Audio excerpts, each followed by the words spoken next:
ನಮಸ್ಕಾರ. ಎಲ್ಲ ಮಾಧ್ಯಮದ ಹಿರಿಯರಿಗೆ, ಸ್ನೇಹಿತರಿಗೆ ನಮಸ್ಕಾರ, ಸಿನಿಮಾ ತಂಡದವ್ರಿಗೆ ನಮಸ್ಕಾರ. ಕಂಗ್ರ್ಯಾಚುಲೇಷನ್ಸ್ ಮನ್ಸೂರಿ ಅವ್ರಿಗೆ. ಮನ್ಸೂರಿ ನನ್ನ ಒಳ್ಳೆಯ ಸ್ನೇಹಿತರು. ಅವರ as a writer, as a director, as a person, as a whole personality, ಅವರಲ್ಲಿರುವಂಥ ಪ್ರಾಮಾಣಿಕತೆ ಆಗಲಿ ಅಥವಾ ಅವ್ರೇನು ಪಿಕ್ಚರ್ ತೆಗೆಯುವುದೊಂದು ಅವ್ರ ದೃಷ್ಟಿಕೋನ ಇರ್ತೈತಲ್ಲ, ಅದು ನನಗೆ ಭಾಳ ಇಷ್ಟ. ಅವರ ಪರ್ಸೆಪ್ಷನ್, ಅವರ ಸೆನ್ಸಿಬಿಲಿಟಿ, ಪ್ರತಿಯೊಂದು ಪಿಕ್ಚರ್ನಾಗೂ ಅವರು ಹೇಳೋಕೊಳ್ಳುವಂಥ ವಿಷಯ ಆಗಲಿ, ಅದೆಲ್ಲನೂ ಭಾಳ ಇಷ್ಟಪಟ್ಟವು ನಾನು. ಆ್ಯಂಡ್ ಈ ಒಂದು subject I am very curious. ಅಂದರೆ ಒಂದು ಲವ್ ಸ್ಟೋರಿ ಹೇಗೆ ಮೂಡಿ ಬಂದಿರ್ತದೆ ಅವ್ರದ್ದು ಒಂದು ದೃಷ್ಟಿಕೋನದಲ್ಲಿ ಅಂತ ಅಂದ್ಕೊಂಡು. So I wish him the best. ಹಾಡು ಭರ್ಜರಿ ಐತಿ, ಮಸ್ತ್ ಐತಿ.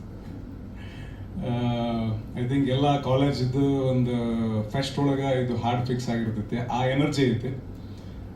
Congrats to the whole team. And Bakkesh ಇವತ್ತು ಒಂಥರ ರಿಯೂನಿಯನ್ ಆದಂಗೆ ಆಗೈತೆ ನನಗೆ. ಅಂದರೆ ಬಕ್ಕೇಶ್ ಮತ್ತು ನಾವು ಕಾರ್ತಿಕ್ ಧರಣಿ ಮಂಡಲ ಮಧ್ಯದೊಳಗೆ ಪಿಕ್ಚರ್ನಾಗ ನಾವು ಕೊಲಾಬ್ರೇಟ್ ಆಗಿದ್ವಿ. ಆ ಸಿನಿಮಾದ ಐ ಥಿಂಕ್ ಎಲ್ಲ ಕ್ರಿಟಿಕ್ಸ್ಗೂ ಭಾಳ ಇಷ್ಟ ಆಗಿತ್ತು ಪಿಕ್ಚರು ಥಿಯೇಟ್ರ್ನಾಗ ಓಡಲಿಲ್ಲ, ಬಟ್ ಕ್ರಿಟಿಕ್ಸ್ ಚಾಯ್ಸ್ ಆಗಿ ಕ್ರಿಟಿಕಲಿ ಅಕ್ಲೈಮ್ಡ್ ಸಿನಿಮಾ ಆಗಿ ಹೆಸರು ಮಾಡಿತು. ಆ ಸಿನಿಮಾ ತುಂಬ ಎಂಗೇಜಿಂಗ್ ಆಗಿ ಇರೋದಕ್ಕೆ ಒಬ್ಬ ನಟರ ಕಡೆಯಿಂದ ಎಷ್ಟು ಕೆಲಸ ಆಗಿತ್ತು, ನಿರ್ದೇಶಕರ ಕಡೆಯಿಂದ ಎಷ್ಟು ಕೆಲಸ ಆಗಿತ್ತು, ಅದಕ್ಕೂ ಒಂದು ಹೆಜ್ಜೆ ಜಾಸ್ತಿ ಕೆಲಸ ಬಕ್ಕೇಶ್ ಅವರು ಮಾಡಿದರು. ಅಷ್ಟು ಎಂಗೇಜಿಂಗ್ ಆಗಿ ಕೂರಿಸಿತ್ತು cinema. I love him as a technician, ಒಬ್ಬರು ಕಂಪೋಸರ್ ಆಗಿ. ಈ ಹಾಡಿನಾಗೂ ಟೆಕ್ನಿಕಲ್ ಟರ್ಮ್ನ ಹೇಳಕ್ಕೆ ಬರೋದಿಲ್ಲ ಅಷ್ಟು ಬಕೇಶ್, ಬಟ್ ಪ್ರೋಗ್ರೆಷನ್ ಆಗಲಿ ಅಥವಾ ಹೆಂಗೆ ಸಾಂಗ್ ಶುರುವಿಂದ ಕಂಪ್ಲೀಷನ್ ತೊಗೋದೈತಲ್ಲ, ಅದು ಇನ್ವಾಲ್ವ್ ಮಾಡ್ಕೋತೈತಿ, ಒಂದು ಎನರ್ಜಿ ಕ್ರಿಯೇಟ್ ಮಾಡ್ತೈತಿ. ಅಷ್ಟು ಚಲೋ ಬಂದೈತೆ ಹಾಡು. ಆ್ಯಂಡ್ ವಿಜಯ್, ನಾನು ವಿಜಯ್ ಒಂದು ನಾಟಕ ಮಾಡಿದ್ವಿ ನಾವು, ದ ಪ್ರಾಫಿಟ್ ಅಂತ. ಫಸ್ಟು ಅದೇ ಲಾಸ್ಟು ನಮ್ಮದು ನಾಟಕ. ಅದಾದ್ಮೇಲೆ ನಾವು ಆ ಟೀಮ್ನ ಕಂಟಿನ್ಯೂ ಆದೆ. ಅವರು ಬೇರೆ ಬೇರೆ ಕಡೆ ಅಭಿನಯ ಕಲಿಯಕ್ಕೆ ಹೊಂಟರು. ಅದಾದಮೇಲೆ ಭೇಟಿಯಾಗಿದ್ದು ನಾವು after so many years.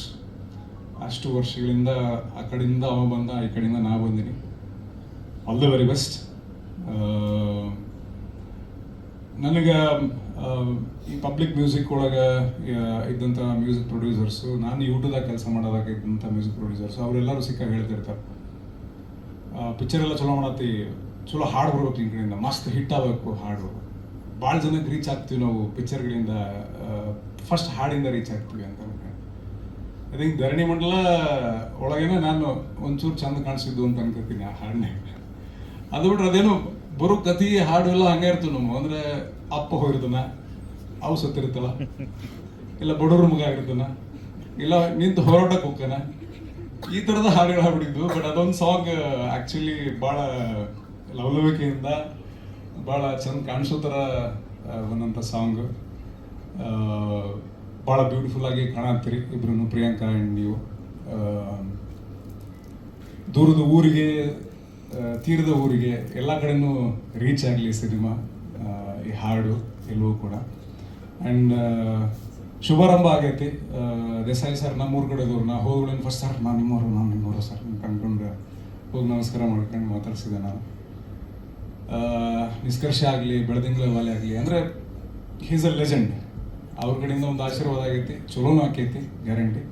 Devaraj ಅವ್ರಿಗಾಗಲಿ, ನಮ್ಮ ಸ್ನೇಹಿತರಿಗಾಗಲಿ, ನನ್ನ ವಿಜಿಗಾಗಲಿ, ನನ್ನ ಆತ್ಮೀಯ ಗೆಳೆಯ ನಿನಗೂ ಕೂಡ, ಎಲ್ರಿಗೂ ಕೂಡ ಶುಭವಾಗಲಿ, ಗೆಲುವಾಗಲಿ. ನಮಸ್ಕಾರ.